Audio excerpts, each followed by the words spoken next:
Hello बच्चों, आप सबका स्वागत है मैथोरियल्स के इस यूट्यूब चैनल में। आज हम देखने वाले हैं क्लास 9th का ज्योमेट्री का थर्ड चैप्टर जो कि ट्रायंगल्स है। जिसका पहला हम लोग ने वीडियो 3.2 प्रैक्टिस सेट का देखा था और उसमें हम लोग ने कॉन्ग्रुएंस ऑफ ट्रायंगल्स के बारे में देखा था। ठीक है, आज हम लोग ये वीडियो में देखने वाले हैं प्रैक्टिस सेट 3.3 के बारे में। और उसके प्रैक्टिस सेट में उसी प्रैक्टिस सेट में जो लगने वाला बेसिक फॉर्म वो हम लोग यहाँ पे देखेंगे। प्रैक्टिस सेट बहुत ही छोटा है, लेकिन उसके पहले जो इंट्रोडक्शन पार्ट या उसका बेसिक पार्ट जो है ना वो समझना बहुत ज़रूरी है। ठीक है, तो जैसे हम लोग ने पहले वाला वीडियो देखा था प्रैक्टिस सेट 3.2 वाला वीडियो, उसमें हम लोग ने देखा था कि कॉन्ग्रुएंस ऑफ ट्रायंगल्स उसके टेस्ट्स होते हैं कुछ, जो हम लोग जो मतलब कॉन्ग्रुएंस टेस्ट ऑफ कॉन्ग्रुएंस बोलते हैं जिसको, जैसे दो ट्रायंगल्स हम लोग कॉन्ग्रुएंट प्रूफ कर सकते। तो उसमें से पहला वाला जो टेस्ट था हम लोग का ASA टेस्ट था। सेकेंड वाला जो टेस्ट था वो कौन सा था, SAS टेस्ट था। थर्ड वाला जो टेस्ट था वो SSS टेस्ट था। और फोर्थ वाला जो टेस्ट था वो था hypotenuse side test. Hypotenuse side test, तो ये सारे टेस्ट हम लोग ने देखे थे, जिसमें हम लोगों को पता है कि कोई भी दो ट्रायंगल्स को प्रूफ करने के लिए ये चारों टेस्ट में से कोई भी एक टेस्ट यहाँ पे हम लोग यूज करते थे। और हर एक टेस्ट को यूज करने के लिए तीन चीजें लगती थी।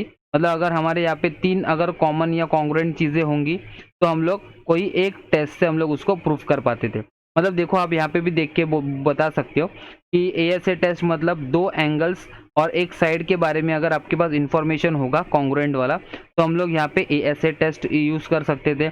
या तो दो साइड्स के बारे में हमारे पास इंफॉर्मेशन दिया है और एक एंगल के बीच में इंफॉर्मेशन, मतलब दो साइड्स के बीच में अगर एंगल आ रहा होगा और ये तीनों भी जो करस्पॉन्डिंग साइड्स और एंगल्स है वो अगर कॉन्ग्रुएंट होंगे तो हम लोग को SS टेस्ट से मिलेंगे दो ट्रायंगल्स कॉन्ग्रुएंट। या तो अगर तीनों भी साइड्स दिया हुआ है कॉन्ग्रुएंट तो हम लोग को कौन से टेस्ट से मिलने वाला था, SSS टेस्ट से दो ट्रायंगल्स कॉन्ग्रुएंट बोल सकते थे।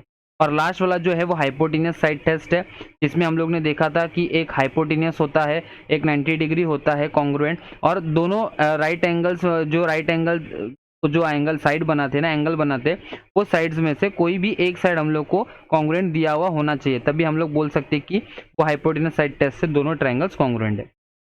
ठीक है, तो इतना पार्ट हम लोग ने प्रैक्टिस सेट 3.2 के पहले हम लोग ने देखा था और वही हम लोग ने 3.2 में यूज किया था। तो उसी का सेम पार्ट हम लोग है ना अभी जो थियरम्स जो देखेंगे हम लोग, आइसोसेलेस ट्रायंगल थ्योरम और उसका converse of isosceles triangle theorem, उसमें हम लोग ये कॉन्ग्रुएंस ऑफ ट्रायंगल्स ये जो टेस्ट है ना वो यूज करने वाले। ठीक है, तो सबसे पहला वाला जो हमारे पास टेस्ट जो है या थियरम जो है हमारे पास वो है isosceles triangle theorem. Isosceles triangle theorem, isosceles triangle theorem. ठीक है, अभी आइसोसेलेस ट्रायंगल क्या होता है पहले वो समझ लेते हैं। What is isosceles triangle? Isosceles triangle मतलब, आइसोसेलेस ट्रायंगल मतलब ऐसा ट्रायंगल होता है कि जिसके दो साइड्स, कोई भी दो साइड्स इक्वल होते हैं। फॉर एग्जांपल, अगर मैंने यहाँ पे समझ लो A B और C, ये साइड, ये ट्रायंगल मैंने लिया ABC का, तो उसमें कोई भी दो साइड, सपोज मैंने यहाँ पे AB बोला किसको इक्वल है, AC को, या AB is congruent to AC, मैंने ऐसे बोल दिया। ठीक है, तो ये क्या हो गया, आइसोसेलेस ट्रायंगल हो गया। तो पहला वाला थ्योरम क्या बोलता है, if two sides of a triangle are congruent then the angles opposite to them are congruent. मतलब अगर दो साइड्स आइसोसेलेस ट्रायंगल के अगर कॉन्ग्रुएंट होंगे, आइसोसेलेस ट्रायंगल के मतलब दो साइड्स अगर किसी भी ट्रायंगल के अगर कॉन्ग्रुएंट होंगे तो उनसे ऑपोजिट, उनसे बनने वाले जो ऑपोजिट एंगल, जैसे कि ये AB है, AB का ऑपोजिट एंगल कौन सा दिख रहा है हम लोग को, ये C एंगल दिख रहा है। और AC जो है ये वाला साइड, AC का जो ऑपोजिट एंगल जो यहाँ पे कौन सा दिख रहा है, B एंगल दिख रहा है। मतलब तो ये दोनों एंगल्स भी क्या होने वाले, जैसे कि C एंगल और B एंगल, ये भी क्या होंगे, कॉन्ग्रुएंट होंगे। तो ये हम लोग को थियरम में प्रूफ करना है। ठीक है, तो थियरम सबसे पहले ये उसका स्टेटमेंट आने वाला है, जो कि एग्जाम में आपको सिर्फ थियरम का स्टेटमेंट देंगे, या तो ये जो आइसोसेलेस ट्रायंगल थ्योरम है ना उतना ही देंगे। तो आपको पूरा का पूरा डायग्राम के साथ कंस्ट्रक्शन, गिवन टू प्रूफ और प्रूफ, ये सब आपको लिखना पड़ेगा। ठीक है, तो थ्योरम में देखते क्या आता है। थ्योरम में हम लोग को क्या दिया है, if two sides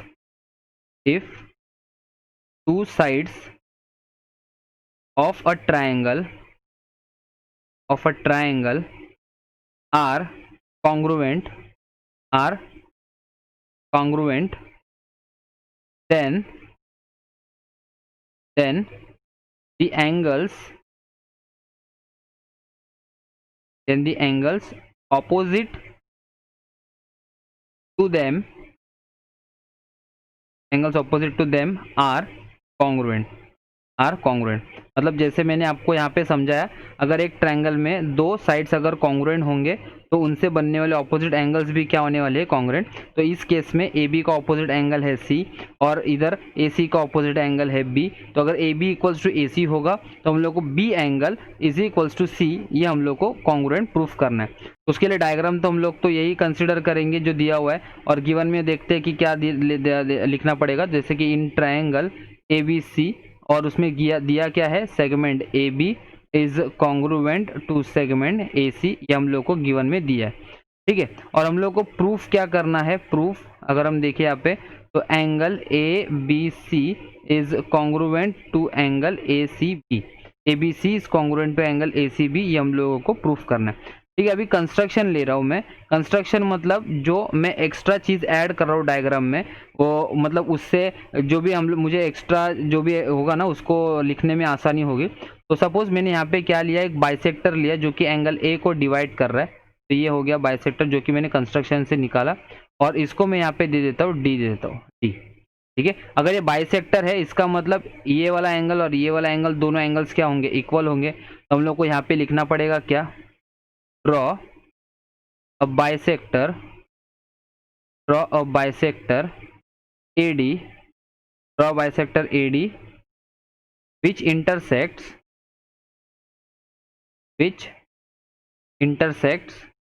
segment BC at point D, segment BC at point D, point D पे इंटरसेक्ट कर रहा है, D पे इंटरसेक्ट कर रहा है किसको, सेगमेंट BC को। ठीक है, तो अभी हम लोग प्रूफ स्टार्ट करेंगे हमारा, और देखेंगे कि कौन से टेस्ट से ये दो ट्रायंगल्स जो है वो कॉन्ग्रुएंट प्रूफ होंगे। मतलब दो ट्रायंगल्स, मतलब हम लोग को एक तो ये वाला ट्रायंगल लेना है ये, और दूसरा ट्रायंगल जो लेना है वो है ये वाला। तो दो ट्रायंगल्स हम लोग यहाँ पे लेंगे और उन दोनों ट्रायंगल्स को कॉन्ग्रुएंट प्रूफ करेंगे। और जब कॉन्ग्रुएंट प्रूफ हो जाएगा तो ये एंगल और यहाँ पे ये वाला एंगल, तो दो एंगल्स हम लोग सी ए सी टी से प्रूफ करेंगे। ठीक है, अभी हम लोग देखते हैं कैसे आएगा।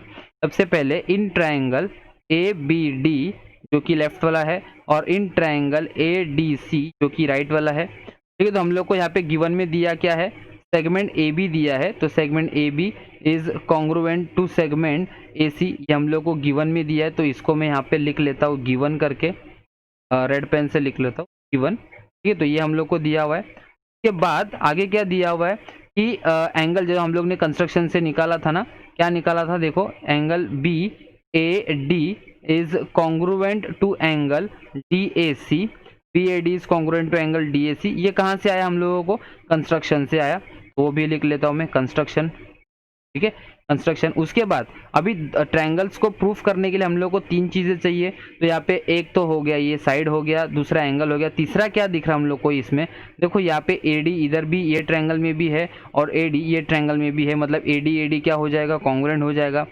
इसका मतलब मैं अगर यहाँ पे लिखूँ segment AD is congruent to segment AD, तो इसका रीजन मुझे क्या लिखना पड़ेगा, कॉमन साइड लिखना पड़ेगा। तो ये आया इधर कॉमन साइड। ठीक है, अभी तीनों चीज़ें तो हो गए प्रूफ करने के लिए, जो हम लोग को मतलब होना चाहिए था ट्रायंगल को प्रूफ करने के लिए। तो तीनों चीज़ें हम लोग ने लिख लिया। इसका मतलब ये जो ट्रायंगल है देखो, इसमें ये साइड था, ये एंगल दिया था और ये वापस साइड, तो SAS टेस्ट से हम लोग ने इसको क्या कर लिया, प्रूफ कर लिया। इसका मतलब हम लोग को यहाँ पे लिखना पड़ेगा therefore triangle ABD is congruent to triangle dash by, हम लोग क्या लिखेंगे यहाँ पे, A by SAS test, by SAS test. मतलब हम लोग ने अगर 3.2 आपने अगर वीडियो देखा है तो उसमें भी ऐसा ही लिखा था, क्योंकि ब्लैंक में हम लोग को क्या भरना पड़ता है, यहाँ पे 1-to-1 करस्पॉन्डेंस से प्रॉपरली हम लोग को ट्रायंगल का नाम लिखना है। जैसे कि ABD है, तो जैसे कि A और B यहाँ पे A और B मतलब कौन से प्लेसेस पे, इधर AB फर्स्ट और सेकंड प्लेस पे है, तो उसके साथ जो भी होगा, जैसे कि AC है तो AC भी कहाँ पे आना चाहिए, हम लोग को फर्स्ट दो प्लेसेस पे ही आना चाहिए। मतलब ये फर्स्ट प्लेस पे और ये सेकंड प्लेस पे। ठीक है, उसके बाद अगर चेक करना है तो देखो ये एंगल A है, एंगल A किसको कॉन्ग्रुएंट है, एंगल A को। तो यहाँ पे एंगल A देखो इधर फर्स्ट प्लेस पे है, तो इधर भी A फर्स्ट प्लेस पे होना चाहिए, तो है राइट है पोजीशन। देखो यहाँ पे AC है, उसको हम लोग अगर एडजस्ट करना होता है तो इसको CA भी लिख सकते हैं, कभी कभार उसको हम लोग CA भी एज ए लिख सकते हैं। ठीक है, तो ये AC ही है, क्योंकि देखो एंगल A और एंगल A एडजस्ट हो रहा है। उसके बाद AD यहाँ पे है, AD किसको कॉन्ग्रुएंट है, AD को। तो यहाँ इधर देखेंगे तो AD फर्स्ट और थर्ड प्लेस पे है, तो यहाँ पे भी AD फर्स्ट और मतलब ये फर्स्ट प्लेस पे A और थर्ड प्लेस पे D, तो ऐसा ही आना चाहिए।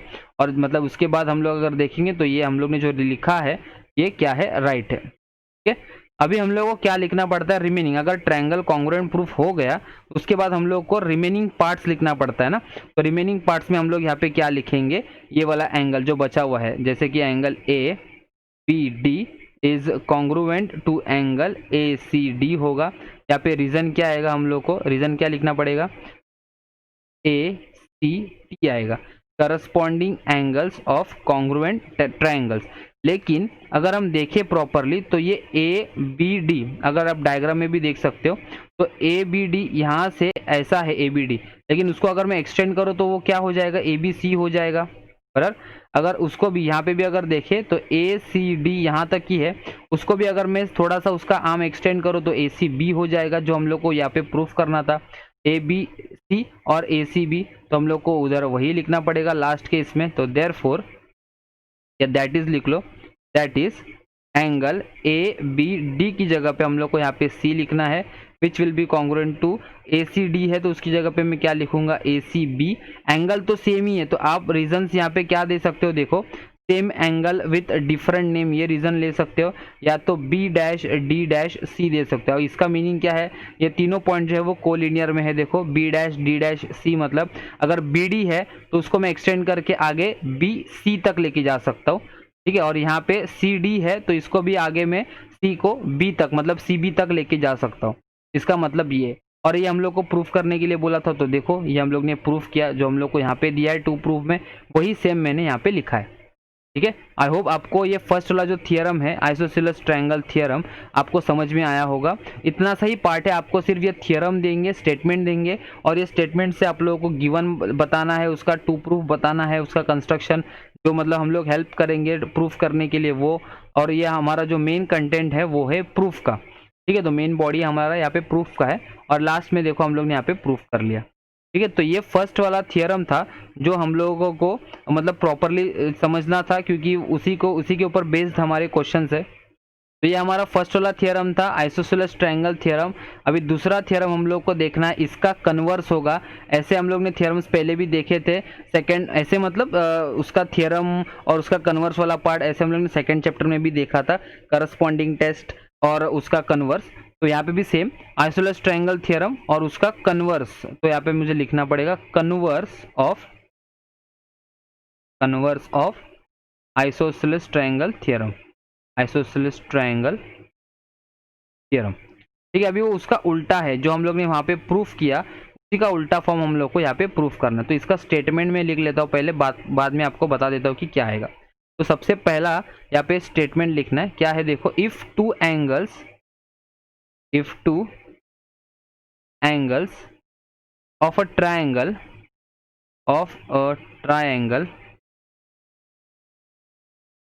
are congruent, then the sides opposite to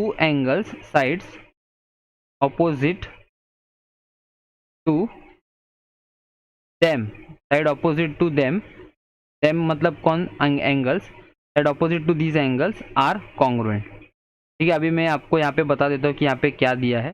तो सपोज ये वाला ट्रायंगल है आपका आइसोसेलेस ट्रायंगल, ये वाला, इसका नेमिंग में सेम रख देता हूँ। आपके टेक्स्ट बुक में शायद थोड़ा अलग दिया होगा, तो लेकिन मैं यहाँ पे आपको मतलब पहला वाला जो पार्ट है ना आइसोसेलेस ट्रायंगल थ्योरम, उसी को लेकर मैं यहाँ पे नेमिंग दूंगा ताकि आपको समझ में आए और आप कंपेयर कर सको दोनों थियरम्स को कि क्या सिमिलैरिटीज है, तो आपको भी वो समझना चाहिए। इसलिए ट्रायंगल को नेमिंग सेम दिया ABC। और अभी हम लोग को क्या बोला है, if two angles of a triangle are congruent, अगर ये दो एंगल्स कॉन्ग्रुएंट होंगे ट्रायंगल के, तो then the sides opposite to them are congruent, मतलब इससे ये एंगल C से ऑपोजिट जो साइड बनेगा, जैसे कि ये AB है, ये AB साइड, और AC जो है ये AC मतलब B का, जो कि B का ऑपोजिट है, तो AB equals to AC equal होगा या कॉन्ग्रुएंट होगा। कब कॉन्ग्रुएंट होगा, ये दो, ये वाला साइड और ये वाला साइड कॉन्ग्रुएंट कब होगा, जब एक angle B is equals to angle C होगा तब। और उसके पहले वाले थियरम में हम लोग ने क्या देखा था, अगर ये दो साइड्स, अगर ये वाला साइड और ये वाला साइड अगर कॉन्ग्रुएंट होगा तो इनसे बनने वाले जो ऑपोजिट एंगल्स है, इनके ऑपोजिट एंगल्स, वो एंगल्स कॉन्ग्रुएंट होंगे। तो यहाँ पे हम लोग उल्टा शो कर रहे हैं, तो उसके लिए देखो हम लोग को गिवन में क्या लिखना पड़ेगा, हम लोग को गिवन में वही लिखना पड़ेगा जो ऊपर लिखा था उसका ऑपोजिट है। जैसे कि इन ट्रायंगल ए बी सी है, हम लोग को यहाँ पे दिया क्या है, angle A B C is congruent to angle A C B दी है, A B C is congruent to angle A C B. हम लोग को यहाँ पे टू प्रूव, क्या प्रूफ करना है, इधर प्रूफ क्या करना है, सेगमेंट ए बी जो कि इसी एंगल का ऑपोजिट है, segment A B is congruent to segment A C आएगा, segment A B is congruent to segment A C आएगा, ठीक है, सॉरी ए सी आएगा। अभी हम लोग को यहाँ पे कंस्ट्रक्शन बताना है, क्या आएगा यहाँ पे कंस्ट्रक्शन। अभी कंस्ट्रक्शन देखो क्या है, यहाँ पे वापस जैसे हम लोग ने बाइसेक्टर निकाला था, तो यहाँ पे भी वैसा ही सेम में बाइसेक्टर यहाँ पे निकालने वाला हूँ ए से, और वो कट हो रहा है वापस बी सी को कौन से पॉइंट पे, डी पे कट हो रहा है। यहाँ पे मुझे सेम लिखना है, draw a bisector from angle A to segment B C at point, मतलब जैसे आपको स्टेटमेंट बनाना है आप बना सकते हो।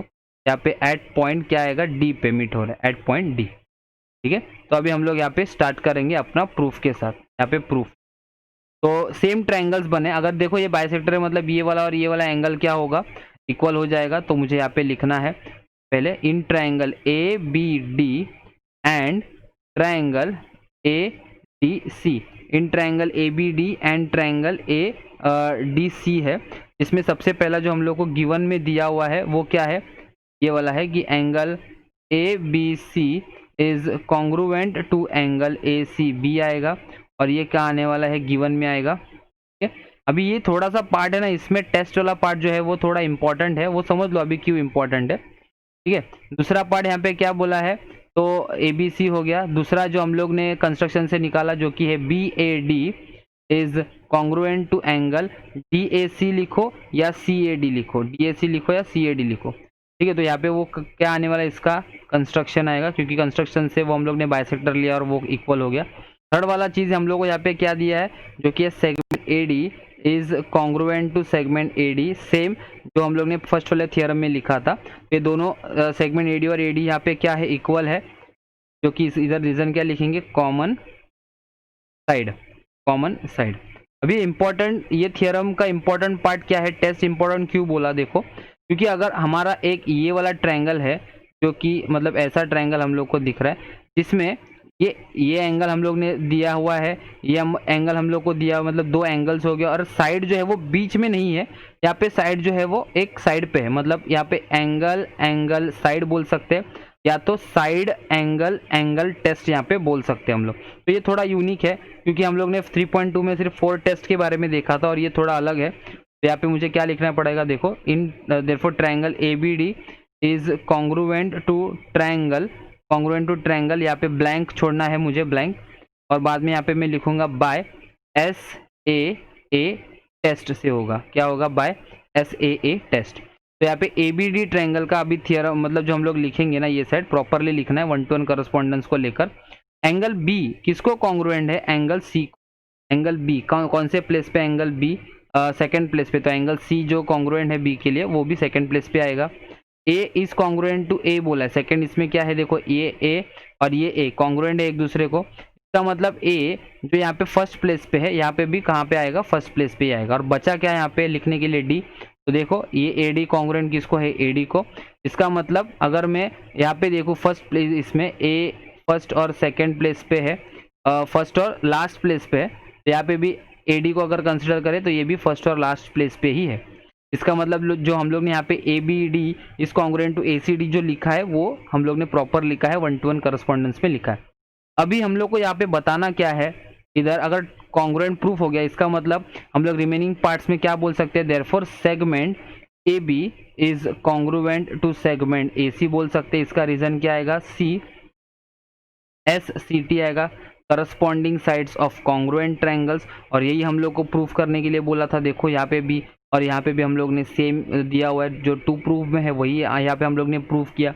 ठीक है, तो ये इसका कन्वर्स था और ऊपर वाला जो किया हम लोग ने वो आइसोसेलेस ट्रायंगल थ्योरम और ये उसका कन्वर्स। आइसोसेलेस ट्रायंगल थ्योरम में हम लोग ने क्या देखा था, अगर दो साइड्स आइसोसेलेस ट्रायंगल के दो साइड्स अगर इक्वल होंगे तो उनसे बनने वाले ऑपोजिट जो एंगल्स होंगे वो भी क्या होने वाले, इक्वल। और कन्वर्स में क्या बोला था कि अगर आइसोसेलेस ट्रायंगल में अगर दो एंगल्स इक्वल होंगे, मतलब ट्रायंगल में दो एंगल्स अगर इक्वल होंगे तो उनसे बनने वाले ऑपोजिट साइड्स जो रहेंगे वो भी क्या होंगे, एक दूसरे को कॉन्ग्रुएंट होंगे। ठीक है, तो ये हम लोग ने देखा और आई होप आपको ये समझ में आया होगा। ये सिर्फ टेस्ट वाला पार्ट इसमें मेन था क्योंकि SAA टेस्ट है और ये हम लोग ने प्रैक्टिस सेट 3.2 में नहीं देखा था। ठीक है, तो ये SAA टेस्ट से हम लोग ने इसको प्रूफ किया। अभी हम लोग यहाँ पे देखेंगे 30, 60, 90 एंड 45, 45, 90 ट्रायंगल के बारे में, जिसका थियरम आपको यहाँ पे दिया हुआ है आपके टेक्स्ट बुक में। लेकिन हम लोग थियरम नहीं देखेंगे, उसका सिर्फ जो पार्ट है ना या इसकी जो प्रॉपर्टी है वो हम लोग देखने वाले। ठीक है, तो सबसे पहले मैं यहाँ पे लिख लेता हूँ 30, 60, 90 ट्रायंगल, उसकी वो थियरम की प्रॉपर्टीज क्या है वो हम लोग समझ लेते हैं। अगर आपके पास अगर ये कोई गिवन ट्रायंगल है जिसका एक एंगल 90 डिग्री है, यहाँ पे जिसका एक एंगल 90 डिग्री है, जिसका एक दूसरा एंगल जो है वो 60 डिग्री है और तीसरा एंगल जो है वो 30 डिग्री है, और उसका नेमिंग में यहाँ पे दे लेता हूँ आपको समझने के लिए दे दिया ABC ट्रायंगल। तो सपोज यहाँ पे अगर ABC ट्रायंगल जो है is an 30, 60 is a 30, 60, 90 triangle, तो क्या आएगा देखो 30, 60, 90 ट्रायंगल। अगर ये होगा ABC ट्रायंगल अगर 30, 60, 90 ट्रायंगल है तो हम लोग क्या बोलेंगे, side opposite to 30, side opposite to 30, मतलब जो भी साइड 30 एंगल से बन रहा है और 30 एंगल के ऑपोजिट जो साइड है उसको हम लोग यहाँ पे बोलते हैं साइड ऑपोजिट टू 30। अभी ये डायग्राम के इसमें हम लोग अगर देखेंगे तो ये एंगल 30 ऐसा है, ये एंगल 30 है और ये एंगल 30 से जो बनने वाला जो साइड है जो कि यहाँ पे क्या दिया हुआ है, AB साइड है। क्या है, साइड AB। तो हम लोग को यहाँ पे क्या लिखना पड़ेगा, साइड ऑपोजिट टू 30 मतलब ही क्या होता है, AB आएगा। मैंने देखो यहाँ पे लिखा AB और उससे आगे का फॉर्मूला क्या है, side opposite to 30 is equals to half of hypotenuse हो गया, या 1/2 टाइम्स ऑफ हाइपोटेन्यूस भी बोल सकते हैं, हाफ ऑफ हाइपोटेन्यूस। तो इसका मतलब यहाँ पे हाफ तो वैसा का वैसा ही लिखूंगा। और हाइपोटेन्यूस क्या होता है, हाइपोटेन्यूस मतलब 90 डिग्री वाला एंगल जो होता है उसके ऑपोजिट जो भी साइड होगा। अभी इस केस में क्या है, अगर 90 डिग्री ऐसा है तो उसके ऑपोजिट जो साइड बन रहा है जो कि ये वाला साइड है उसको हम लोग क्या बोलते हैं, हाइपोटेन्यूस। तो यहाँ इस केस में हाइपोटेन्यूस क्या है, AC है, बराबर। तो AB is equals to half of AC, ये बन जाएगा। किसका कौन सा प्रॉपर्टी है, side opposite to 30 is equals to half of AC। दूसरा वाला जो प्रॉपर्टी है वो है साइड ऑपोजिट टू 60, अगर होगा कोई साइड तो क्या उसका रिलेशन होगा वो हम लोग को देखना है। अभी साइड ऑपोजिट टू 60 मतलब ये आपका 60 डिग्री वाला एंगल तो ये ऐसा है। अभी इसी 60 डिग्री वाले एंगल से कौन सा साइड बन रहा है उसके ऑपोजिट, देखो ये वाला है BC साइड बन रहा है। ठीक है, तो इसका मतलब मुझे यहाँ पे क्या लिखना पड़ेगा, साइड ऑपोजिट टू 60 मतलब भी क्या है, इधर BC आएगा, विल बी इक्वल्स टू इसका फॉर्मूला क्या बोलता है, √3/2 times of hypotenuse, times of hypotenuse या √3/2 ऑफ हाइपोटेन्यूस। ठीक है, तो यहाँ पे वो √3/2 तो वैसा का वैसा ही आएगा, यहाँ पे कुछ चेंजेस नहीं होगा। हाइपोटेन्यूस वापस सेम 90 डिग्री के ऑपोजिट जो भी साइड होगा उसको हम लोग हाइपोटेन्यूस बोलते हैं। इस केस में क्या है, AC है।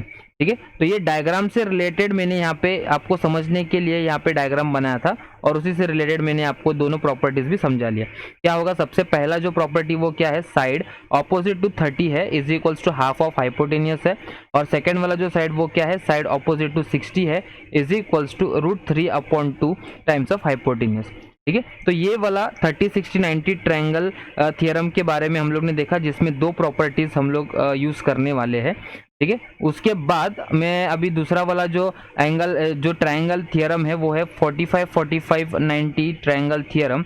अभी उसकी प्रॉपर्टी के बारे में हम लोग यहाँ पे समझ लेते हैं। क्या है 45, 45, 90 ट्रायंगल। तो सपोज उसका भी डायग्राम में यहाँ पे निकाल ले रहा हूँ। तो ये ऐसा एक ट्रायंगल होगा जिसमें एक एंगल तो 90 डिग्री होगा ही और दूसरे दो जो एंगल्स रहेंगे, जैसे कि ये एक 45 है और ये वाला भी क्या है 45 डिग्री। उसको नेमिंग में देता हूँ P, Q और R। तो यहाँ पे मैं लिख लूँ triangle PQR is a 45, 45, 90 triangle. 45, 45, 90 triangle अगर PQR है तो इसका मतलब यहाँ पे उसका प्रॉपर्टी क्या बोल रहा है, side opposite to 45 degree, side opposite to 45 degree is equals to मतलब जो भी साइड ऑपोजिट टू 45 एंगल के ऑपोजिट होगा साइड, जैसे कि इस केस में अगर P ऐसा देखे तो ये एंगल 45 है और उससे ऑपोजिट बनने वाला साइड कौन सा है, ये QR है। और अगर ऐसा कंसिडर करे, जो कि ये वाला एंगल कंसिडर करे, ये वाला 45, ये भी 45 है, तो उससे ऑपोजिट साइड कौन सा बनने वाला, ये PQ बनेगा। तो यहाँ पे दो हो सकते हैं, जैसे कि इधर QR भी हो सकता है और यहाँ पे PQ भी हो सकता है, दोनों हो सकते हैं। तो side opposite to 45 is equals to 1/√2 times of hypotenuse है क्या, 1/√2 ऑफ हाइपोटेन्यूस। हाइपोटेन्यूस तो हम लोग को यहाँ पे क्या है, 90 डिग्री के ऑपोजिट वाला, जो कि इधर PR है, तो यहाँ पे वापस 1/√2 मल्टीप्लाई बाय PR हो जाएगा, जो कि हमारा हाइपोटेन्यूस है इस केस में। ठीक है, आई होप आपको ये समझ में आया होगा। जैसे मैंने पहले 30, 60, 90 ट्रायंगल के बारे में बताया, उसके दो प्रॉपर्टीज थे, और यहाँ पे 45, 45, 90 ट्रायंगल का एक ही प्रॉपर्टी है, जो कि side opposite to 45 is equals to 1/√2 times of hypotenuse. ये सेम प्रॉपर्टीज दोनों भी ट्रायंगल्स के जो सेम प्रॉपर्टीज है वो हम लोग 10th स्टैंडर्ड में भी यूज करने वाले हैं, सेकेंड चैप्टर में 10th स्टैंडर्ड में। इसमें शायद ये आपको प्रैक्टिस सेट 3.3 में इसके ऊपर कोई सम्स नहीं है, लेकिन आपको यहाँ पे प्रैक्टिस सेट 3.3 से पहले आपके टेक्स्ट बुक में दिया हुआ है, इसलिए मैंने यहाँ पे आपको बता दिया। ठीक है, तो ये हम लोग ने देखा। इसके बाद हम लोग जो देखने वाले हैं ये वो है प्रॉपर्टी ऑफ मीडियन। तो ये भी हम लोग समझ लेते हैं क्या है property of median. Property of median समझना हम लोग को। ठीक है, हमारे पास समझो एक कोई ट्रायंगल है, राइट एंगल ट्रायंगल है, सपोज करो ये आपके पास राइट एंगल ट्रायंगल है, इसका नेमिंग मैंने यहाँ पे दिया ABC दे दिया, और ये 90 डिग्री राइट एंगल ट्रायंगल। तो यहाँ पे क्या हो रहा है, अगर मैं एंगल B या 90 डिग्री एंगल से अगर मैं AC हाइपोटेन्यूस पे अगर मीडियन निकालूं, मतलब समझ लो यहाँ पे कोई एक पॉइंट पे मैंने ऐसा लाइन निकाल लिया और यहाँ पे उसको नेमिंग दे दिया पॉइंट D, तो ये BD क्या हो जाएगा, मीडियन हो जाएगा। BD क्या होगा यहाँ पे इस केस में, मीडियन। अभी मीडियन क्यों होगा, क्योंकि D मिड पॉइंट होगा। तो यहाँ पे मैं लिख लेता हूँ in triangle ABC, in triangle ABC D is the mid point. क्या आएगा यहाँ पे, D is the mid point, D is the mid point. अगर यहाँ पे D मिड पॉइंट है तो BD को हम लोग क्या बोल सकते हैं, मीडियन, ये आपको पता होगा। तो BD इज द मीडियन हो जाएगा, BD इज द मीडियन। ठीक है, तो D अगर मिड पॉइंट है तो BD क्या हो जाएगा, मीडियन। तो ऐसे केस में हम लोग प्रॉपर्टी हमारा देखो ऐसे बोलता है कि मीडियन जो भी है ना, मीडियन क्या है यहाँ पे BD, तो मीडियन इज इक्वल्स टू क्या होगा, हाफ ऑफ AC हो जाएगा, या हाफ ऑफ हाइपोटेन्यूस हम लोग बोलते हैं। तो देखो BD ये हमारा मीडियन है, BD इज इक्वल्स टू किसका हाफ होगा, हाइपोटेन्यूस, जो हमारा ये वाला हाइपोटेन्यूस है AC, उसका हाफ होने वाला है। ठीक है, तो BD is equals to half of AC। अगर डायग्राम आपको ऐसा कोई दिया हुआ है, जैसे कि समझ लो ये 90 डिग्री है, ऊपर का ये वाला एंगल अगर 90 डिग्री है, और इसका नेमिंग अगर ऐसा है PQ और R आपको दिया है, और ये अगर मीडियन यहाँ पे है और वो T है, तो इस केस में इसका प्रॉपर्टी क्या बनेगा, प्रॉपर्टी ऑफ मीडियन इसमें क्या बोल सकते हैं हम लोग, मीडियन क्या है यहाँ पे QT, तो QT is equals to half of किस पे ज्वाइंट हुआ है, वो हाइपोटेन्यूस पे ना, तो हाइपोटेन्यूस क्या है हमारा यहाँ पे PR। तो ये डायग्राम से अगर हम देखें तो यहाँ पे ये PR हो जाएगा, तो ये QT इज इक्वल्स टू क्या बनेगा, हाफ ऑफ PR हो जाएगा, और इस केस में BD is equals to half of AC बन जाएगा। ठीक है, तो ये हमारा प्रॉपर्टी ऑफ मीडियन है।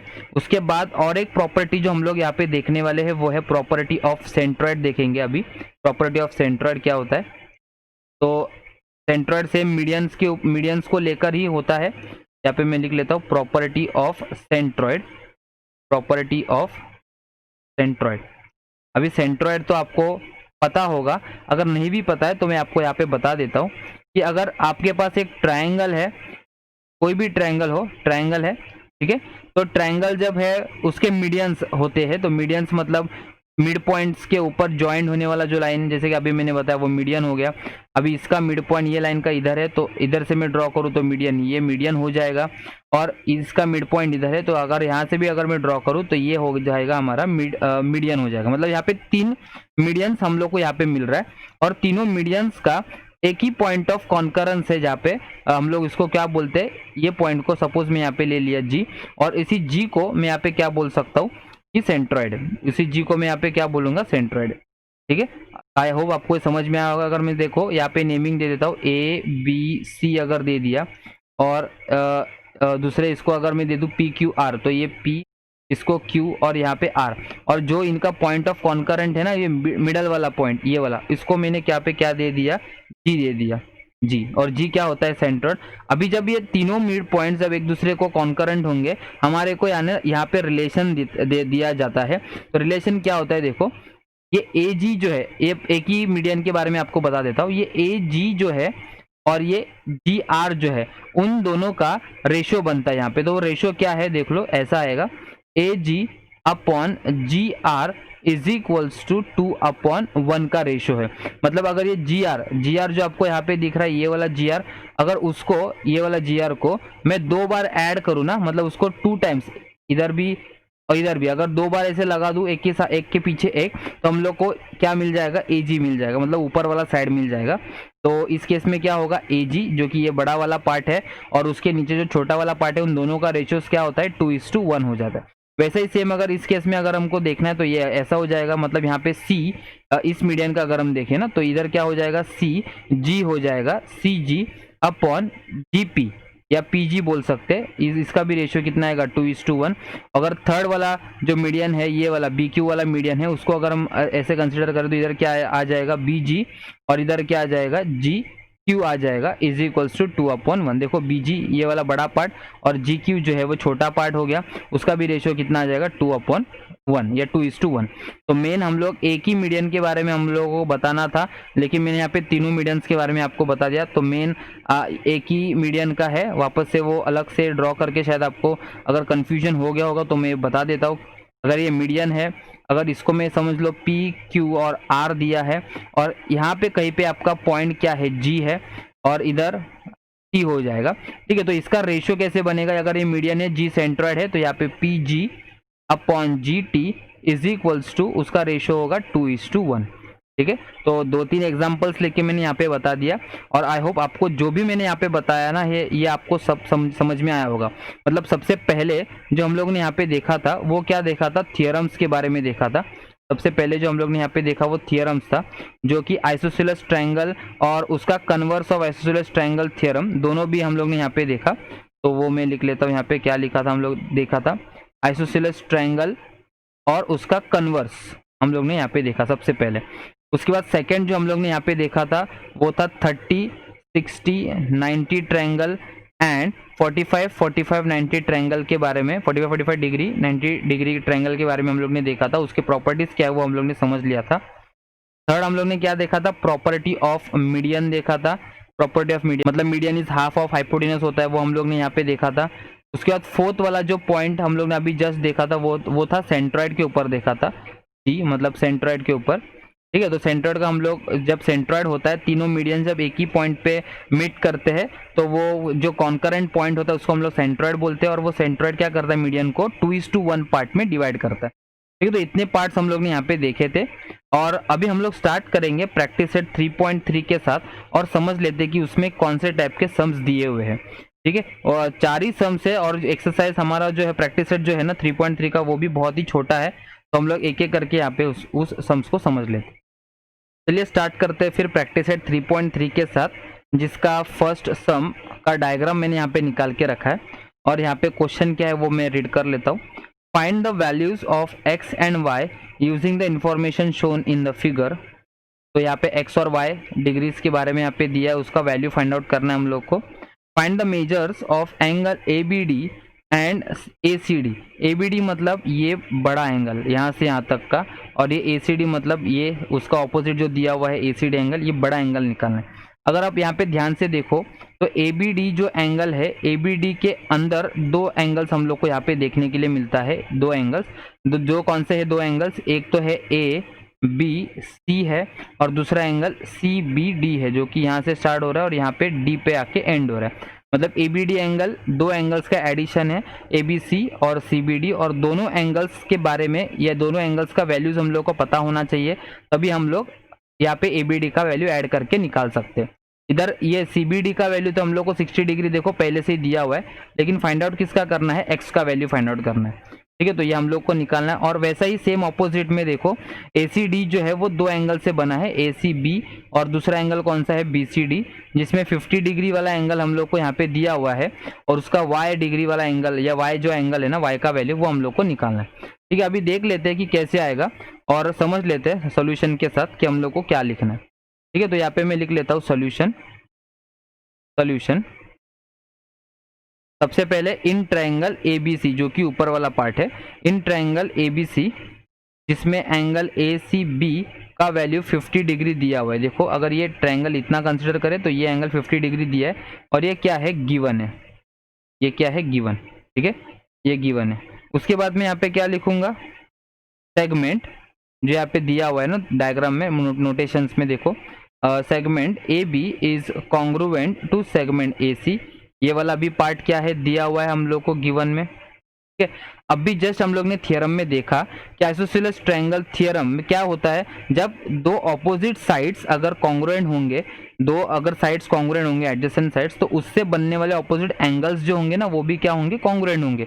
तो अगर AB, सेगमेंट AB से अगर हम देखें तो कौन सा एंगल बनेगा, एंगल ACB बनेगा। तो यहाँ पे मैं लिख ले रहा हूँ angle ACB is congruent to angle AC से अपोजिट कौन सा एंगल बनेगा, देखो एंगल B बन रहा है जो कि है एंगल ABC बना। ठीक है, तो यहाँ पे रीजन मुझे क्या लिखना पड़ेगा, isosceles triangle theorem, isosceles triangle theorem. ठीक है, तो इसी के बारे में हम लोग ने पहला थ्योरम देखा था। तो दैट इज यहाँ पे क्या आएगा, angle ACB is equal to, ACB is equals to angle ABC। ये कॉन्ग्रुएंट है, जिसमें हम लोग वैल्यू सब्स्टिट्यूट नहीं कर सकते, वैल्यू नहीं पुट कर सकते, इसलिए हम लोग को इक्वल्स में लिखना पड़ा। तो ACB का वैल्यू तो हम लोग को देखो यहाँ पे 50 डिग्री पता है, इसका मतलब अगर मैं ABC लिखूँ तो ABC का वैल्यू भी कितना होगा, 50 डिग्री होगा। ठीक है, तो ABC इक्वल्स टू, लेकिन ABC का वैल्यू क्या है, यहाँ पे X है ना, तो X is equals to 50 degree आएगा। तो ये होगा हमारा इक्वेशन 1, क्योंकि आगे जाने के बाद हम लोग को इधर ऐड करना है। ठीक है, तो ये वाला फर्स्ट पार्ट हम लोग ने यहाँ पे देखा। ठीक है, अभी दूसरा क्या है, BDC ट्रायंगल में हम लोग को देखना है। तो इधर मुझे लिखना पड़ेगा now in triangle BDC, in triangle BDC में एक वैल्यू हम लोग को जो दिया हुआ है वो कौन सा वैल्यू दिया है, जो वैल्यू दिया है वो है DBC का ही वैल्यू दिया हुआ है, या CBD बोल सकते हैं। तो CBD is equals to 60 degree दिया है, जो कि गिवन में लिखना है। उसके बाद दूसरा पार्ट क्या गिवन में दिया हुआ है, segment BD is congruent to segment DC बोला है, ये भी किस में आएगा, गिवन में आएगा। ठीक है, समझ में आया। तो BD साइड से कौन सा एंगल मिल रहा है हम लोग को, C एंगल मिल रहा है, और CD साइड से कौन सा एंगल मिल रहा है, B एंगल मिल रहा है। तो इसका मतलब BD से हम लोग को क्या लिखेंगे, angle BCD is congruent to angle, हम लोग क्या बोलेंगे, CBD बोलेंगे। इसका भी रीजन सेम आएगा, आइसोसेलेस ट्रायंगल थ्योरम आएगा।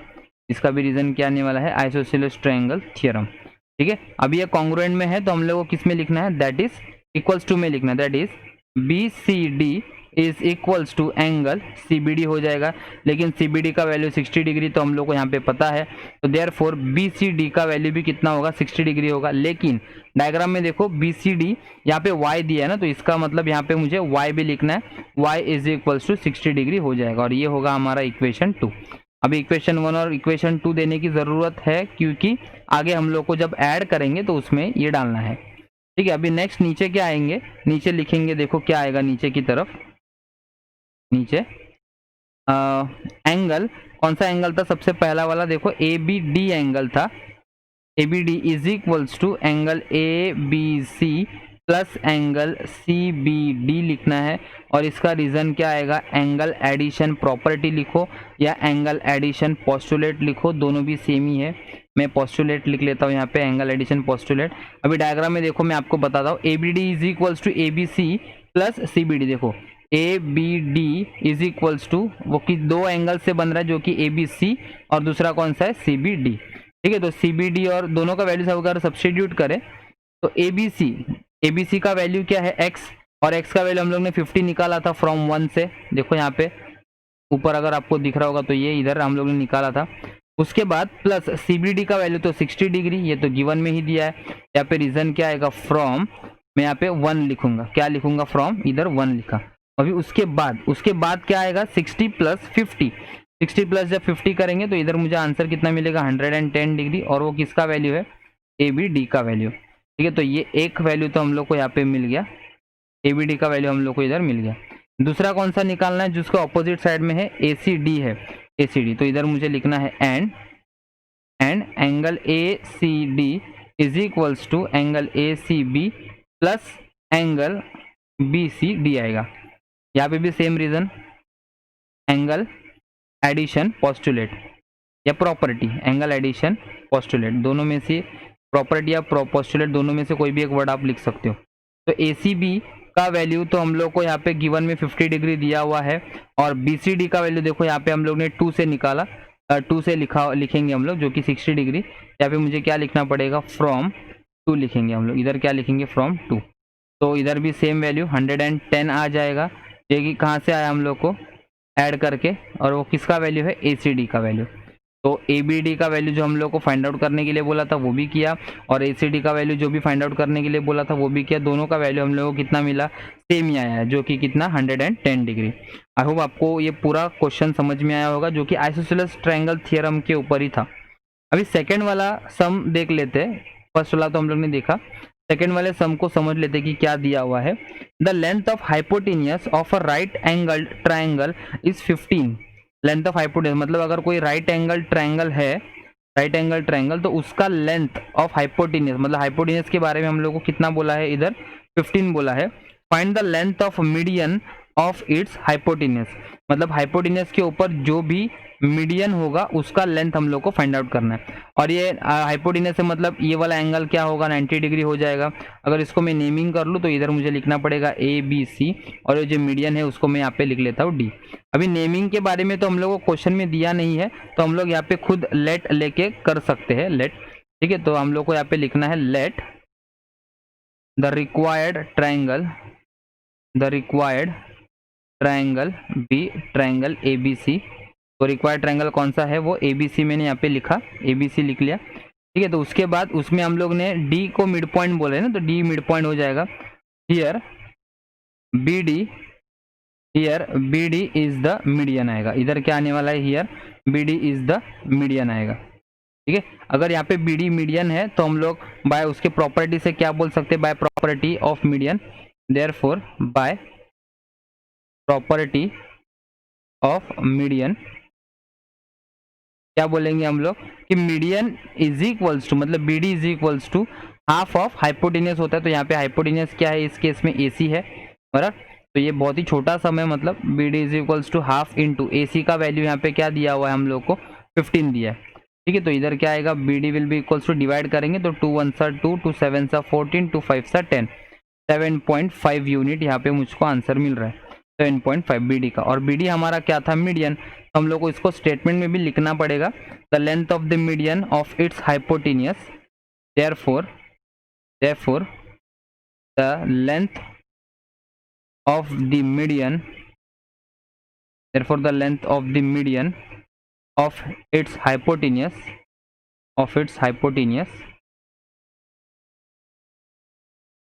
Is 7.5 unit. क्या आ जाएगा यहाँ पे, इज 7.5 यूनिट्स। ठीक है, तो ये हम लोग ने सेकंड क्वेश्चन अभी देखा। इसका थर्ड क्वेश्चन भी समझ लेते हैं, यहाँ पे क्या दिया हुआ है थर्ड क्वेश्चन। तो ये रहा हमारा थर्ड क्वेश्चन, जिसको मैं रीड करता हूँ। In triangle P Q R, Q is equals to, angle Q equals to 90 degree बोला है, P Q equals to, P Q का वैल्यू 12 बोला है, क्यू आर का वैल्यू 5 बोला है, and Q S is a median, find length Q S. मतलब ये 90 डिग्री वाला ट्रायंगल दिया हुआ है यहाँ पे 90 डिग्री।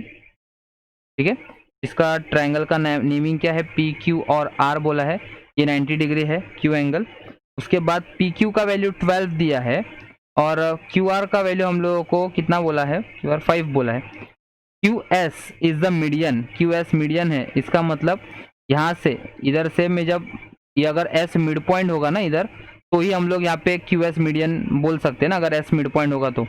तो आगे क्या बोला है, find the length of Q S, यही क्यू एस हम लोग को यहाँ पे फाइंड आउट करना है। तो अगर हम प्रॉपर्टी ऑफ मीडियन यूज करें तो हम लोग को ऐसा मिलेगा ना, प्रॉपर्टी क्या है, क्यू एस मतलब median is equals to half of hypotenuse. Hypotenuse इसकी हाइपोटेनियस पी आर है, तो पी आर का वैल्यू सबसे हम लोग को पहले फाइंड आउट करना पड़ेगा। लेकिन पी आर का वैल्यू कैसे मिलेगा, बाय पाइथागोरस थ्योरम से हम लोग को वैल्यू मिल सकता है। समझ में आ रहा है मैं कैसे रिलेट कर रहा हूँ? यहाँ पे जो हम लोग को फाइंड आउट करना है ना, उससे हम लोग उल्टा उल्टा यहाँ पे स्टेप्स आ रहे हैं। देखो तो मीडियन है, मीडियन से हम लोग को यहाँ पे पी आर की वैल्यू ज़रूरत है। पी आर कैसे मिलेगा हम लोग को? By Pythagoras theorem. तो हम लोग वैसा ही स्टार्ट करेंगे। तो इन ट्रायंगल क्या होगा यहाँ पे? P Q R, angle Q is equals to 90 degree. तो therefore by using Pythagoras theorem, by using Pythagoras theorem, क्या बोलेगा पाइथागोरस थ्योरम? हमारा पाइथागोरस थ्योरम मतलब ऐसा है ना कि hypotenuse square is equals to base square plus height square. Base square plus height square ये लिख सकते हो, या तो one side square plus other side square. तो इस केस में हाइपोटेनियस क्या है हमारा? पी आर स्क्वायर है। यहाँ पे बेस मतलब नीचे का जो साइड है वो आएगा, जो कि इधर क्या दिया है? क्यू आर स्क्वायर आएगा, प्लस हाइट जो है वो क्या आएगा? पी क्यू स्क्वायर आएगा। ठीक है, तो पी आर का वैल्यू कुछ नहीं है, वो तो वैसे ही लिखेंगे। क्यू आर हम लोग को यहाँ पे 5 दिया है, तो 5 का स्क्वायर, और क्यू है पी क्यू जो है वो 12 है, उसका स्क्वायर आएगा।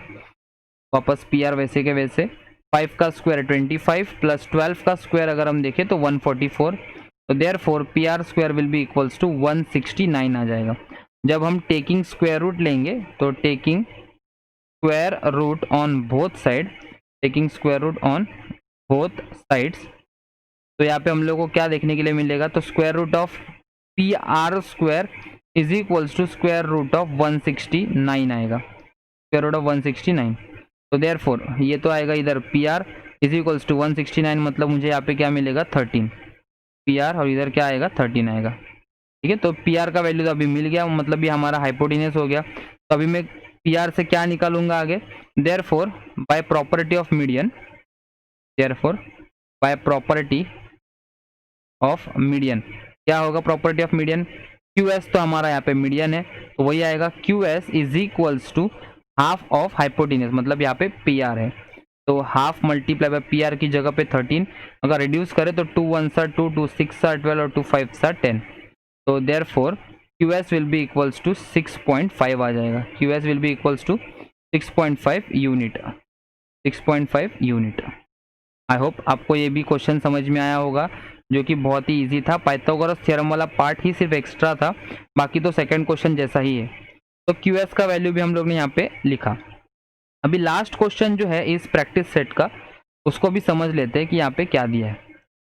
इन figure point G is the point of concurrence of the medians of triangle P Q R. If G T is equals to 2.5 find the length of P G and P T.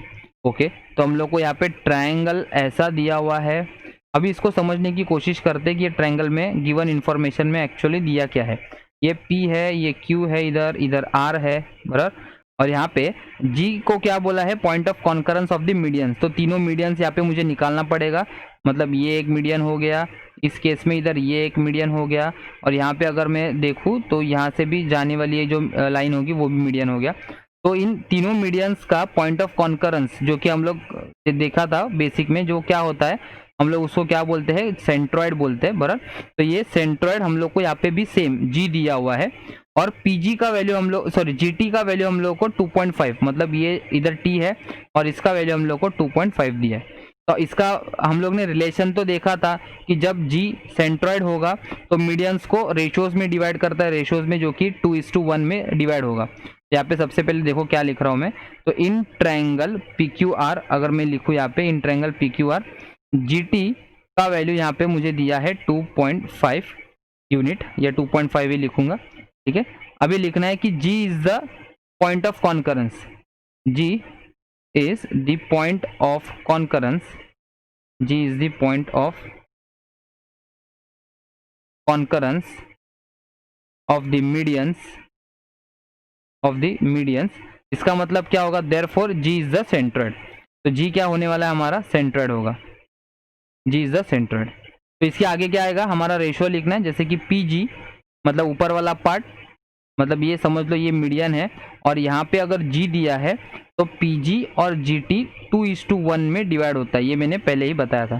तो इधर इस case में क्या आएगा? PG upon GT is equals to 2:1 आ जाएगा। तो therefore अगर हम देखें तो GT का वैल्यू हम लोग को दिया हुआ है 2.5, तो ये नीचे आएगा इधर, और 2/1 आएगा। तो नेक्स्ट स्टेप में अगर मैं देखूँ तो P will be equals to 2 multiply by 2.5, मतलब जो नीचे है वो वहाँ पे जाने के बाद राइट हैंड साइड में मल्टीप्लाई हो जाएगा। तो P will be equals to 5। तो पी का वैल्यू एक तो हम लोग ने फाइंड आउट कर लिया। अभी दूसरा वैल्यू हम लोग को फाइंड आउट करने के लिए बोला है, वो किसका वैल्यू है, पीटी का वैल्यू। अभी इधर ही देख लो कि पीजी प्लस जीटी करेंगे तभी हम लोग को यहाँ पे क्या मिलता है, पीटी का वैल्यू मिलेगा। तो अगर मैं इधर साइड में लिखूं तो भी आपको पता चल जाएगा। Now PT is equals to PG plus GT आ जाएगा। क्या आएगा, पीजी प्लस जीटी। अभी इसका रीजन देखो यहाँ पे ऐसा आएगा, पी डैश जी डैश टी आ जाएगा, ठीक है। और पीजी का वैल्यू 5, ये देखो अभी हम लोग ने निकाला, प्लस जीटी का वैल्यू हम लोग को 2.5 दिया है। तो दोनों वैल्यूज को मिला के हम लोग को क्या मिलता है, 5.5 प्लस 2.5 7.5 यूनिट हो जाएगा। और ये है पीटी, ठीक है। तो ये पीटी का वैल्यू हम लोग ने यहाँ पे निकाल लिया, PT will be equals to 7.5 unit. तो ये दोनों वैल्यूज जो निकालने के लिए बोला था हम लोग ने इजीली सॉल्व किया यहाँ पे, जो कि हमारा सेंट्रोइड फॉर्मूला से या सेंट्रोइड के मेथड से हम लोग ने निकाला, रेशियोज से। और आई होप आपको ये सारे 4 के 4 क्वेश्चन समझ में आए होंगे, क्योंकि बहुत ही इजी थे। अगर ये वीडियो आपको पसंद आया है तो आप इस वीडियो को लाइक कीजिए, शेयर कीजिए, कमेंट कीजिए और चैनल को सब्सक्राइब करना ना भूलिए। Thank you.